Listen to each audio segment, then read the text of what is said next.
Welcome to the Marketing Powers Podcast. I'm your host, Mukwemba Mangangu, and I'm joined by my co-host, Grace Gondwe. We're both marketing enthusiasts with a passion for sharing our knowledge and insights with you. This podcast is designed to equip our listeners with the information they need to excel at marketing in their different spaces. Our aim is to bring marketing home. With that said, let's delve into today's episode.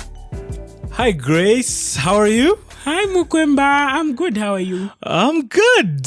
We missed you here. Stop it. It's just unfortunate that you have come and Tukia has left. Gone. Yeah, no. I missed you guys too. Did you really? Did. You come bearing nothing. Listen. I brought pineapples. Uh-huh. I was in Uganda and I tasted their pineapples and my life was changed. My paradigms were shifted. It was like earth-shattering. The moment I took a bite, and I was like, I'm going to take some. I'm going to go home with some. But they didn't make it past the airport. Alas. And I'm not even going to blame it on airport security. It was me. I ate them. I don't know how you think we are going to feel about I don't know. Listen. Betrayal. After ensuring that I tried, but they were there. The pineapples were there, and my mouth was watering.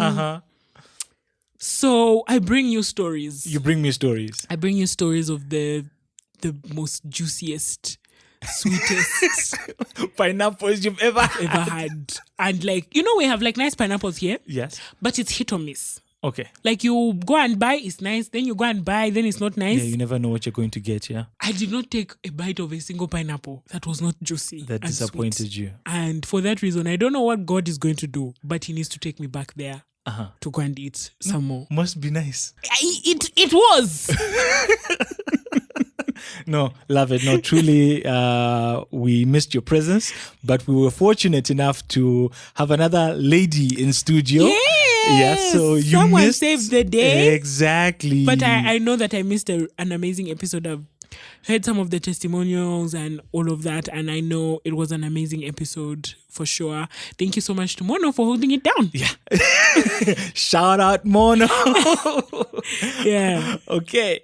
So today, obviously, we're dealing with another topic that's very important, especially to us as marketers, people with SMEs trying to run a business, as to what is the best way of going about to ensure that we target the right customers, we do things at the right time. And today we're talking about data-driven marketing.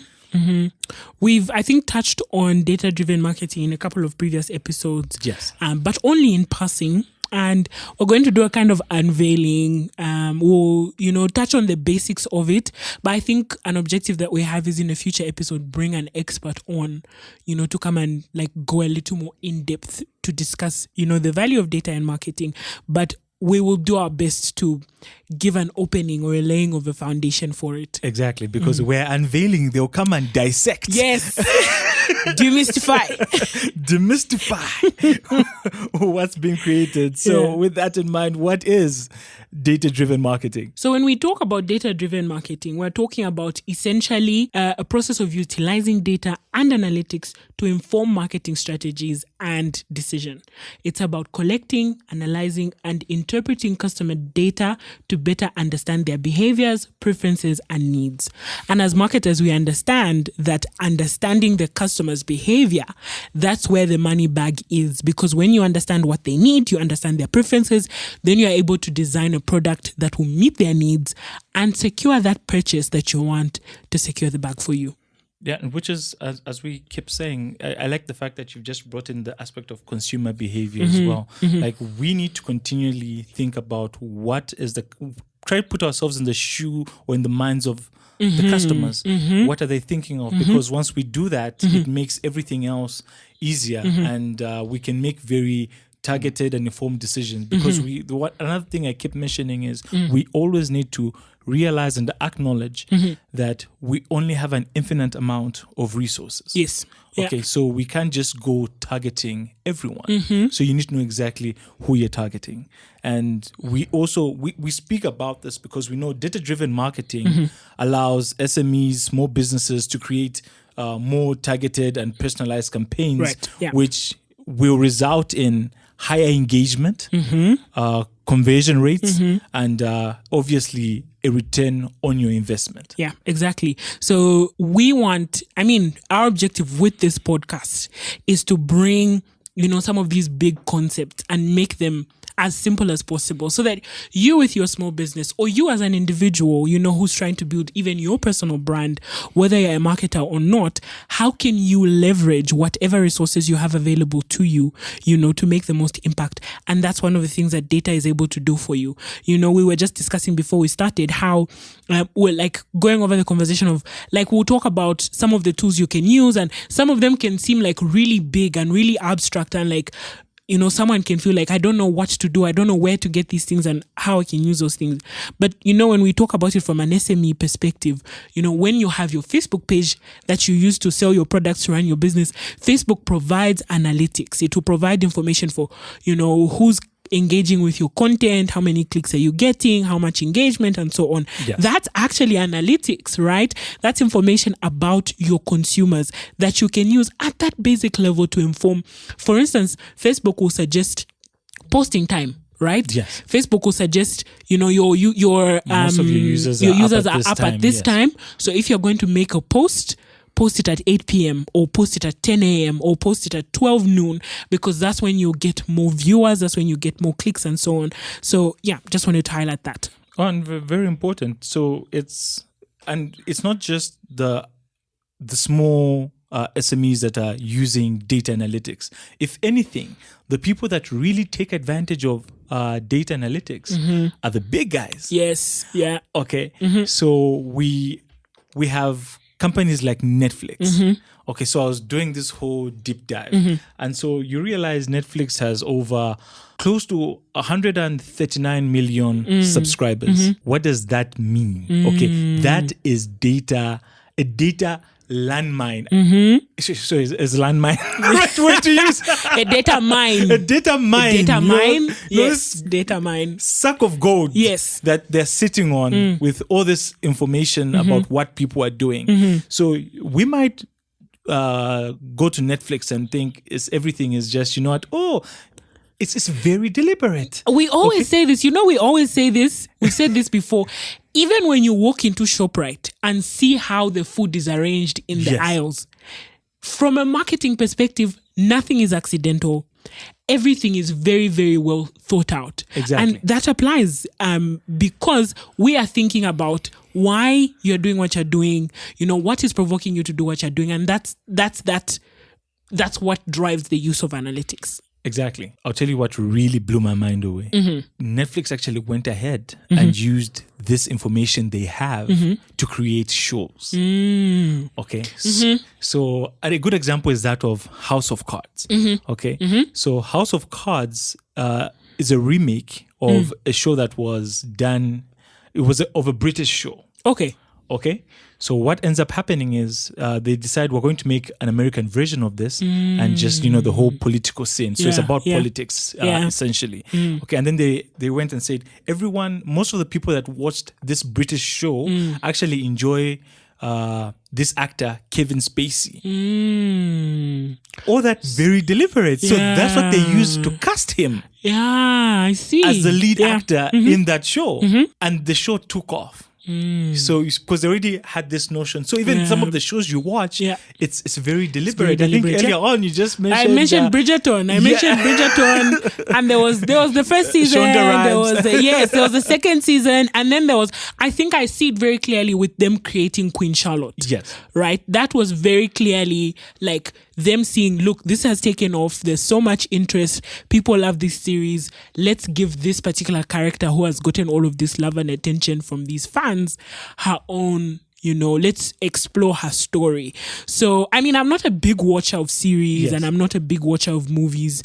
I watch a little here and there, but I think that was one interesting one that came to mind. Of course. And I mean, they'll do just that. So they know when you post, when you rewind, when you fast forwarded, and all that. What did you skip over? Exactly. Yeah. What did you skip over? And how long did it take for you to finish watching a particular show? And obviously, if you finish something very fast, it means you were really You loved it. And you loved it. Yeah. And once that's done, Yeah. now they start recommending more shows like that. Similar. Or deliberate Yeah. also from their rating systems that allow you to go, okay, and these are the type of shows that if we keep making, most people are watching these, and then they can target the audience that actually is interested in those at a larger scale. Yeah.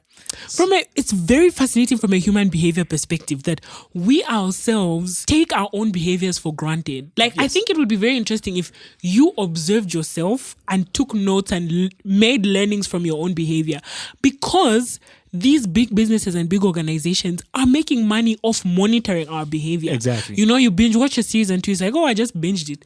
But someone is getting that information and building an entire business around, you know, what your binge watching behaviors are, which is very, very fascinating, actually. You know, it's funny you mentioned that. Yeah. And I think this is why when you hear someone say, you people just like the internet nowadays, and maybe people just assume you can do something without having to be on social media.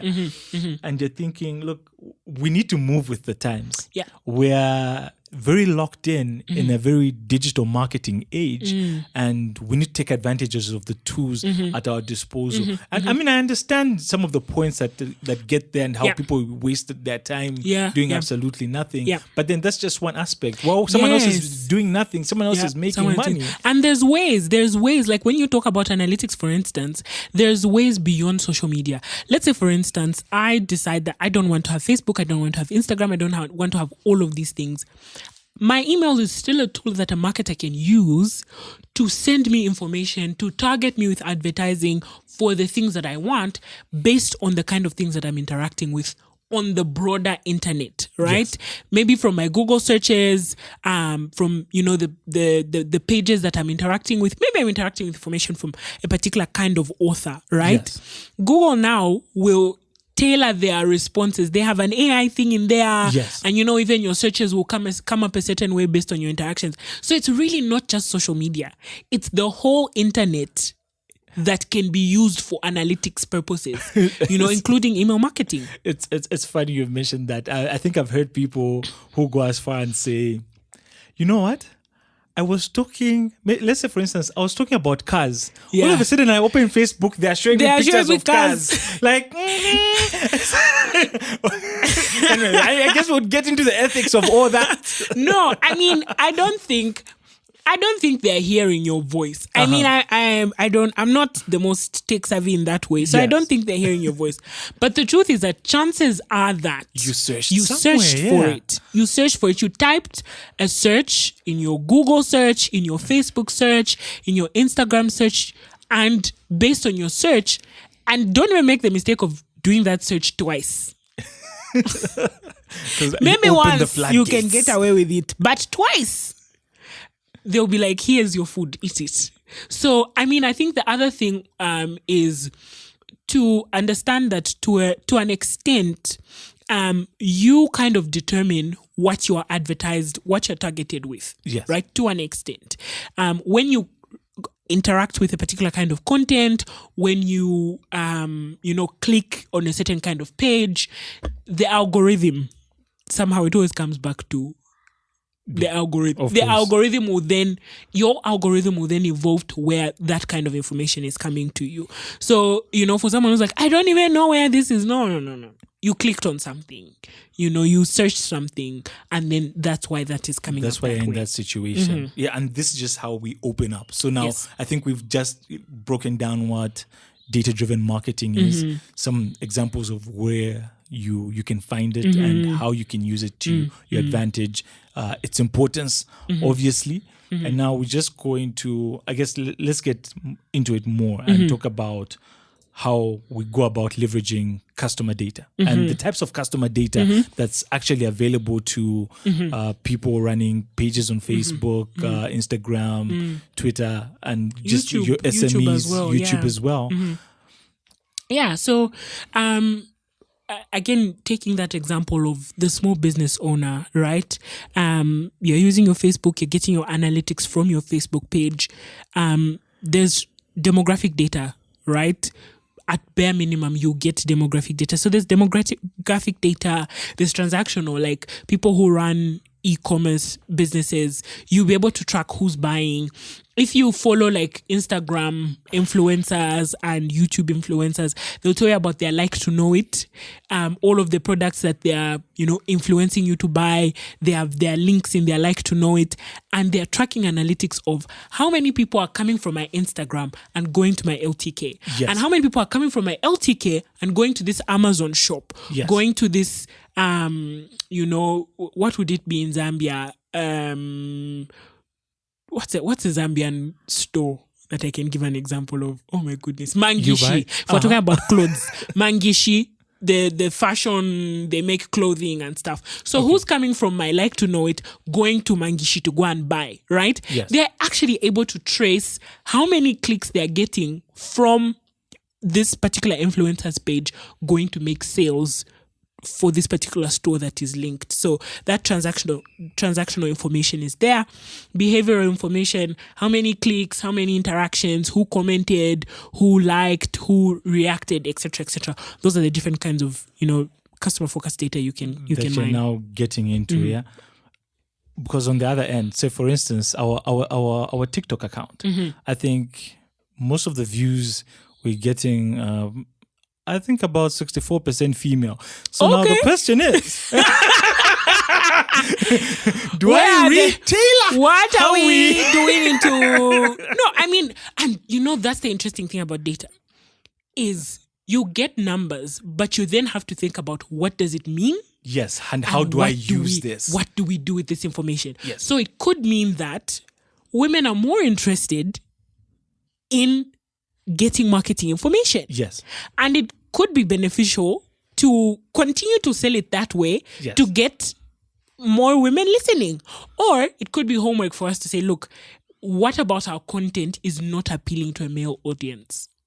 Oh, truly, yes. What about how do we get these numbers how do we up, get those numbers up as well, and yes, create a good because balance? We want a balanced, yes, we want a balanced audience, and we want content that appeals, across the board, yes, of the two genders.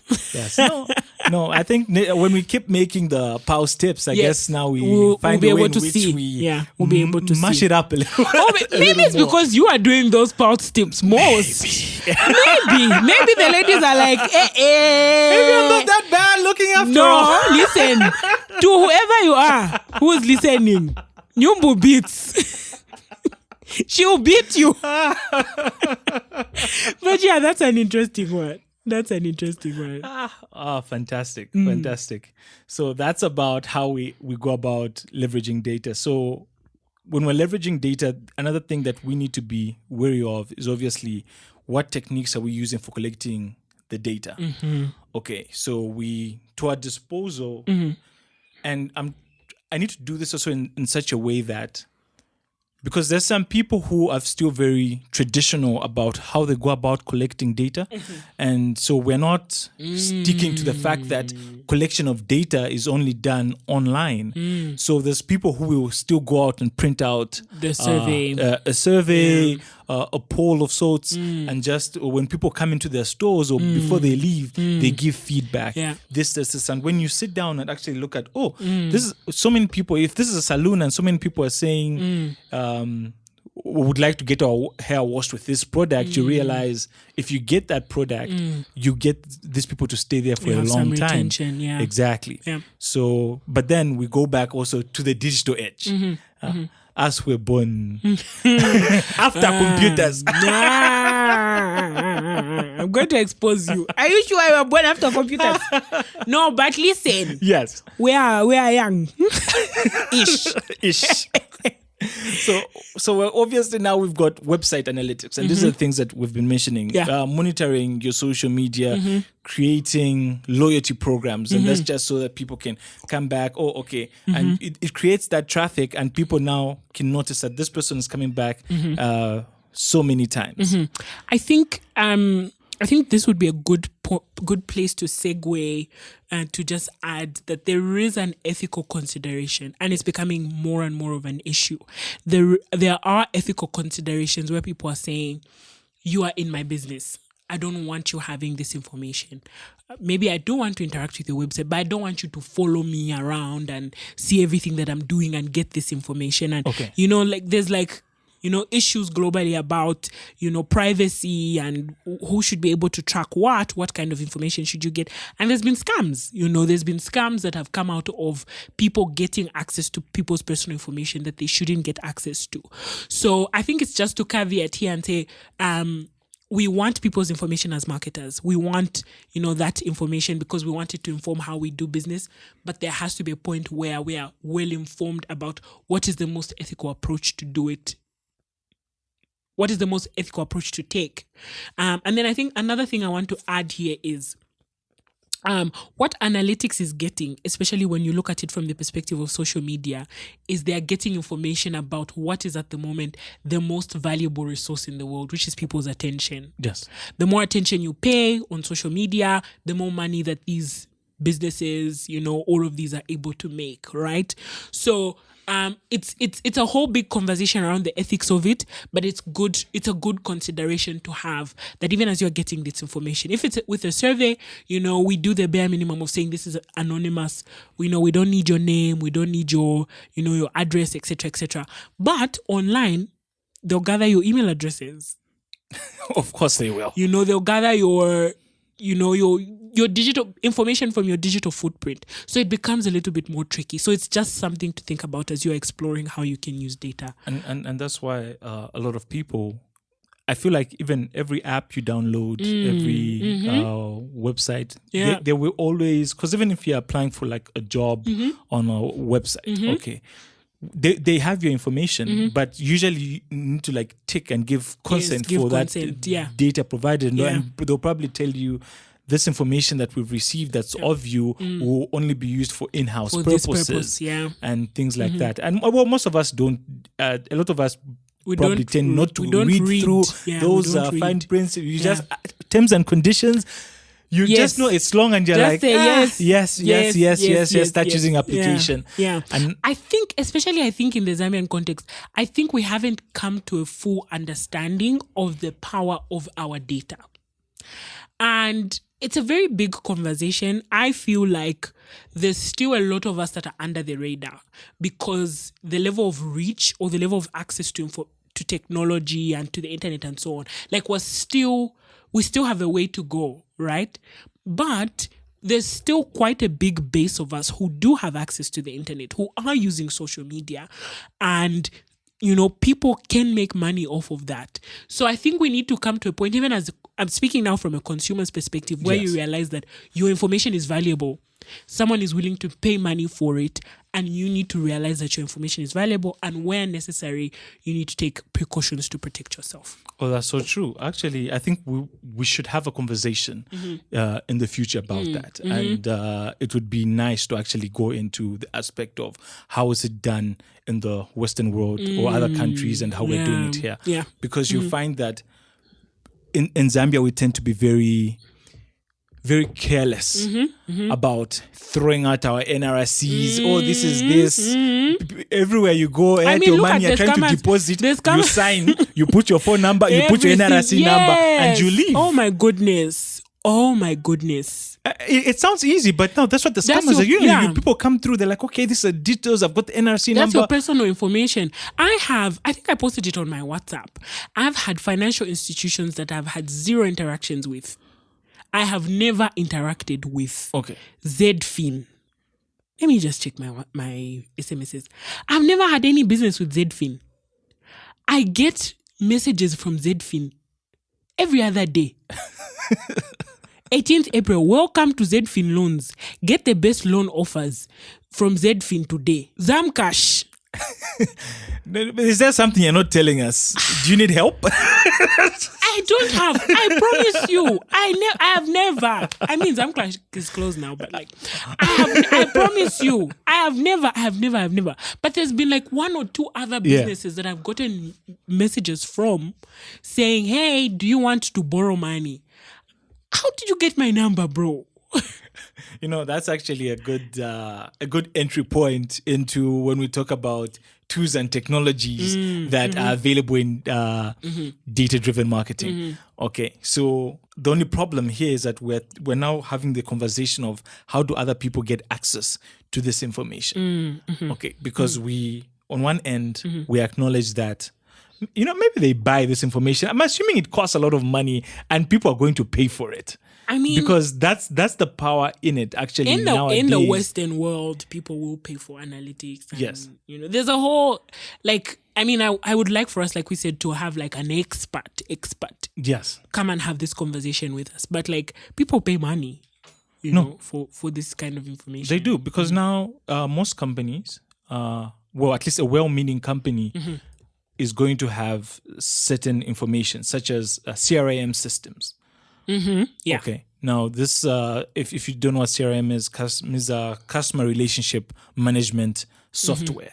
So that's where when you go into certain institutions, basically the KYC. KYC, yeah. See, we want to know you. What's this about you? And they have your information. That's what they use.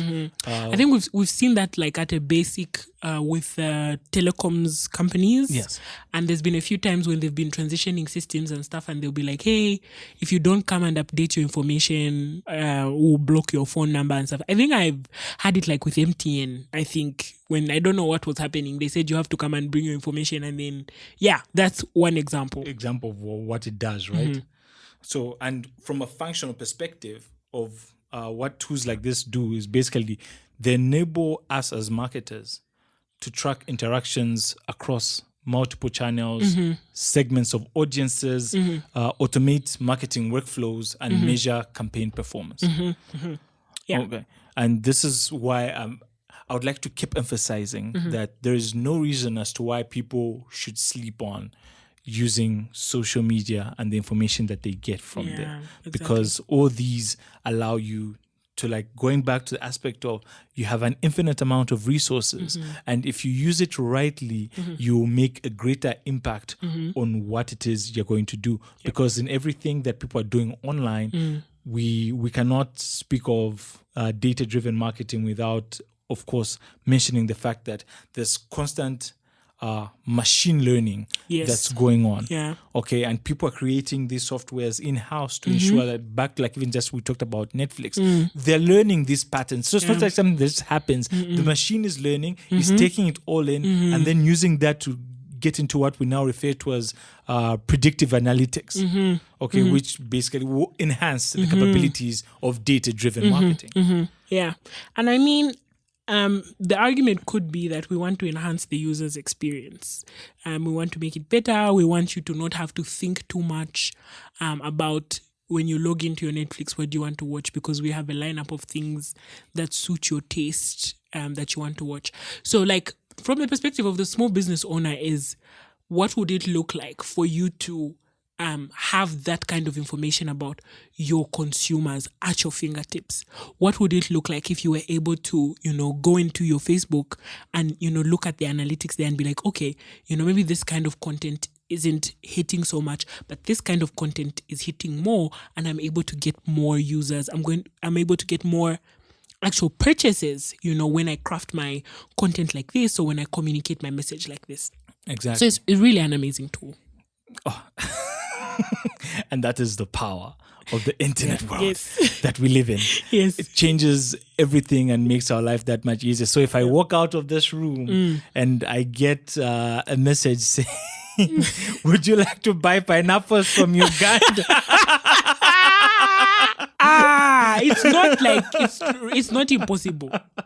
It's not impossible because Zuckerberg and his friends. I'll just be like, I have been listening to it, and I think now it's that's the part we get to. But anyway, whenever we have conversations about data, we also understand that there's overcoming challenges and risks that we need to deal with, and maybe that's why it also gets very serious when we talk about things like this, because now you're using people's information. Yeah, it benefits you, and that's why in certain places people actually have to pay you to Yeah. get your information, Yeah. because ultimately you as a company benefits from the information at That your you're getting, disposal, yeah, that and you're you might getting. as well find a way in which that translates to your consumers as well. Yeah. We touched on, I think I touched on the ethics of, the data collection and the data usage. So this is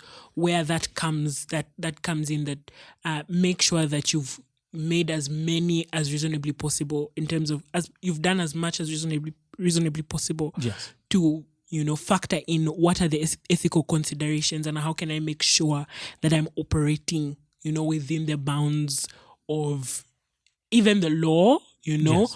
but also furthermore what is ethically acceptable. Okay. But this is also the point in the conversation where ZICTA comes in. Yes, This is the point CCPC. this is the point in the conversation where CCPC comes in. And, these are regulatory bodies that are there for consumer protection, right? These are regulatory bodies that are there for you as a consumer, so that if you feel like you're being infringed on, if you feel like, this information that these people have, that they ought not to have, or you don't want them to have, those are platforms that we can use, to make sure that we are protected.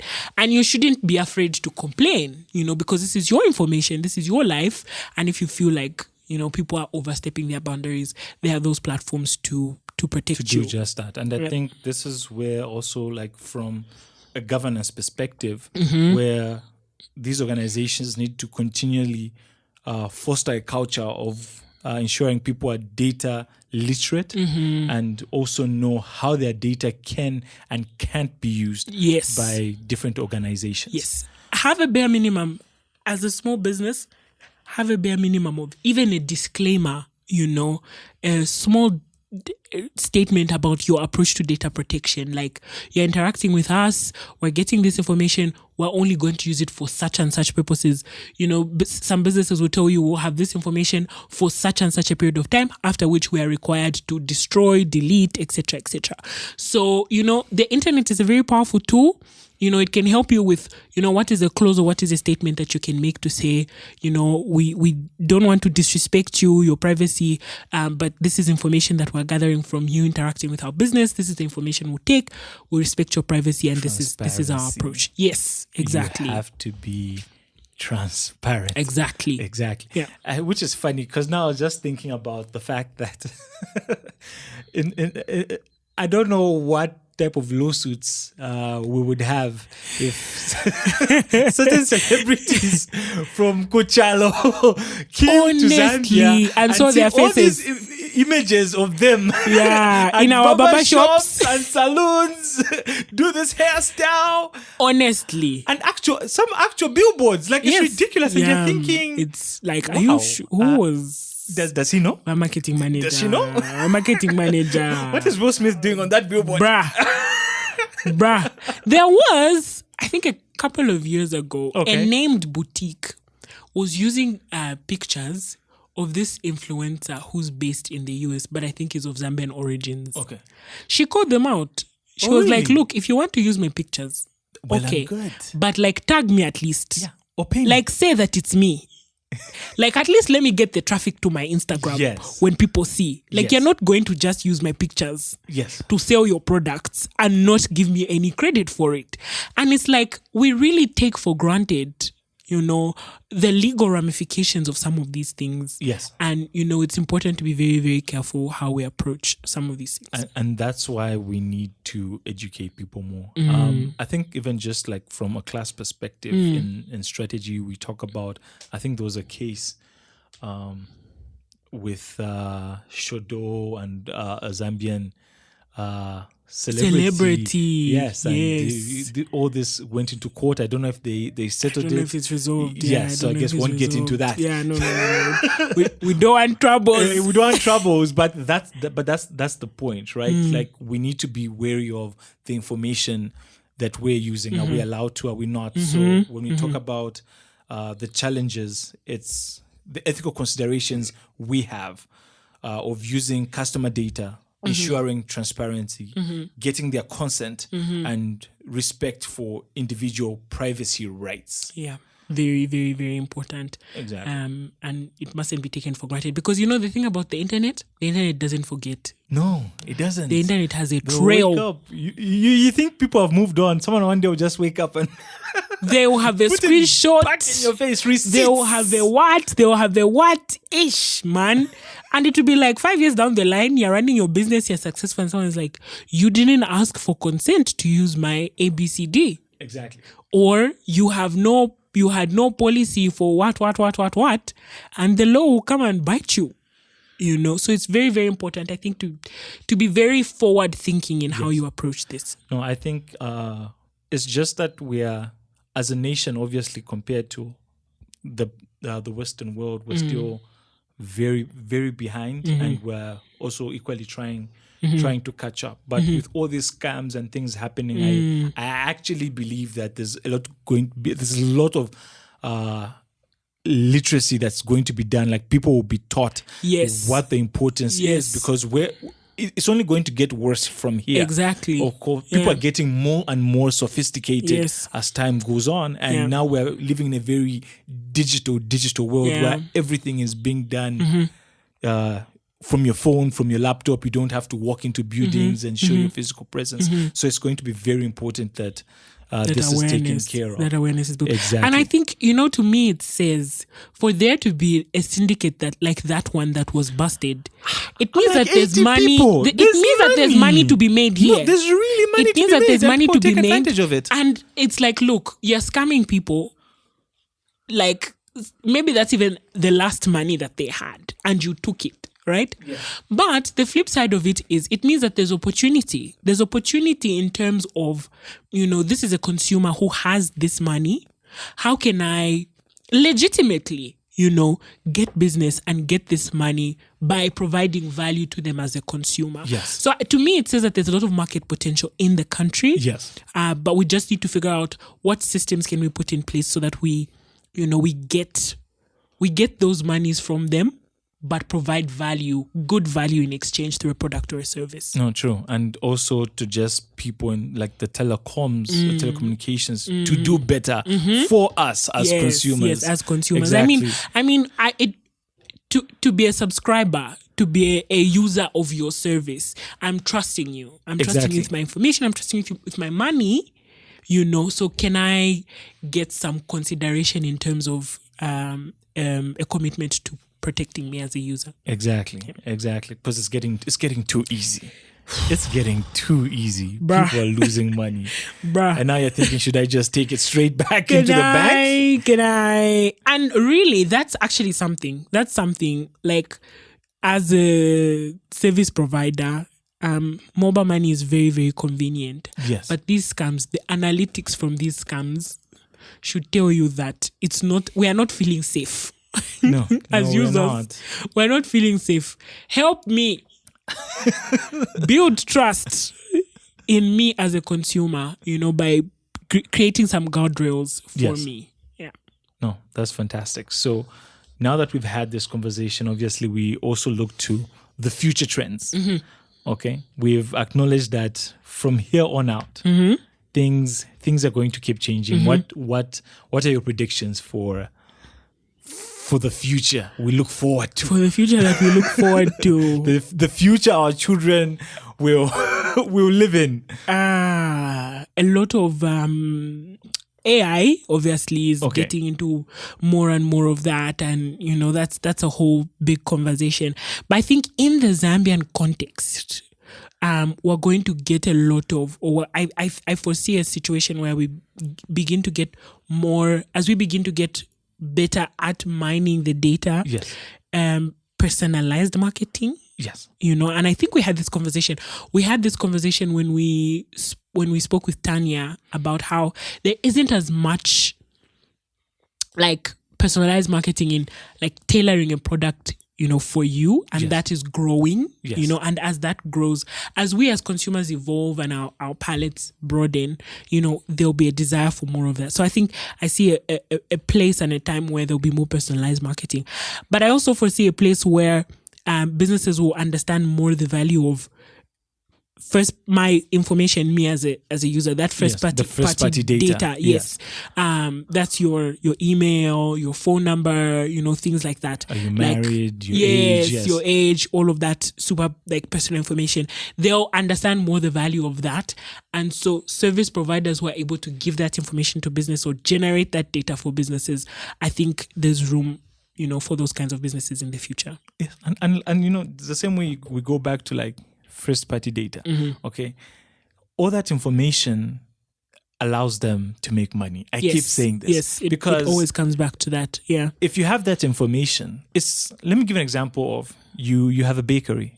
Okay. You decide to get your client's information, date of birth and things like that. So then what do? 1 week before their birthday, you give them a call. Say, hey, your birthday is coming up, or this birthday is coming up. Would you like to purchase for this person? Because I have your family here, I have your and this is the information, and this is how it's breaking down. It could even look like a freebie. Exactly. This is our bakery. We'll give you a free donut on your birthday. Yes, please come through. How you will feel when they give you that donut? You want to go back again. Exactly. You want to go and buy again. Exactly. And so these are tips for SMEs. Small businesses, if you have that information, how do you ethically take advantage of it and say, hey, I have this information. Now, how can I use it to ensure that next time this person is still taken care of by me? Yes, this person wants to come back. I mean, husbands would benefit from their bakers. Oh, Lord. Husbands would benefit from their bakers calling them when it's a week before or 2 weeks before their wife's birthday and being like, hey, so I know it's your wife's birthday and I know you don't have anything planned at the moment. I can set you up with the bouquet. I know you don't have anything planned. Yeah, because okay, no. Are we doing the bare minimum? Is that how bad it is? Not Mukwemba. Not Mukwemba. Mukwemba is on top of the game. But the service provider saying, look, I can bake you a cake, I can get you the book. You don't even have to do anything. I have the information. I remember it was her birthday last year again around this time. So don't worry, I got you.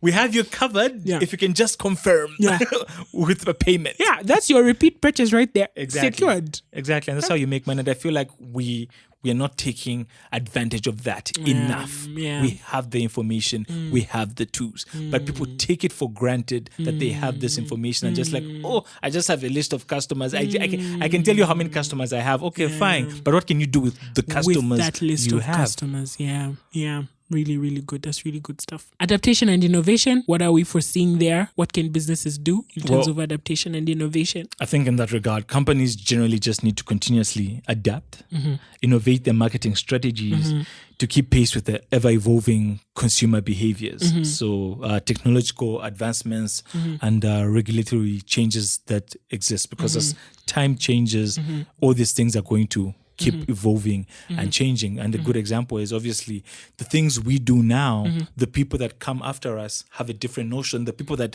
were there before us also have a different notion. So all those things are things that are constantly changing. Their buying behaviors and patterns change. Soon, maybe these guys will completely not have to go to ShopRite. ShopRite will bring their things to them. All right. Whereas we are very comfortable getting up and saying we're going to ShopRite to do the buying. So all those are things that can change and are probably change. And with that, the technological changes that are happening, Zikta, CCPC, all these also come up with more regular changes in the regulations that currently exist. Yeah. Yes. Yep. What does the business owner do with this information? I have my business and I come to you and I tell you, okay, I want to leverage this. What's one thing I can do? I feel like at this point, we need to embrace data-driven approaches, stay informed about the emerging trends that are there and best practices to remain as competitive as we can in our rapidly evolving marketing landscape. Right. Yes. Don't overcomplicate it. Just start with your Facebook page. Just look at the analytics on your Facebook page and, see what the information is telling you. Think through, what you can do with that information and, move forward from there. Exactly. And just like we said, if you do not want to use Facebook, people walking into your store, create a small, print out a few, a small form, let people write a few things. And with that information, it allows you to get your business going forward. Yeah. So this As well, it was a lovely episode. It's good to As have always, you back. It's good to be back, man. It's been too long. In one episode. Being away for one episode. It's been too long. How did we survive? I don't know. Even me, I don't know how I survived. Even me, I don't know. I'm never going again. Oh, I'm please. scared that Mono might replace me on a permanent basis. Replace you. Yeah, no, it's good to be back. Great conversation as always. Great conversations as always. And I urge our listeners, please reach out to us on Facebook, social media, our email. Push our analytics. Yeah, push our analytics. Yeah, brothers, please go and watch our TikTok. Mukwemba is saying it's only ladies. Please go to our TikTok and watch. Thank you. So yes, we love that you're tuned in every fortnight, and we love listening to the feedback that you give us. Really good, yeah. Exactly. Anyway, so on that note, it's been great. So please remember to keep your finger on the marketing pulse. We hope that you have enjoyed today's episode just as much as we have. Till next time, remember to keep your finger on the marketing pulse.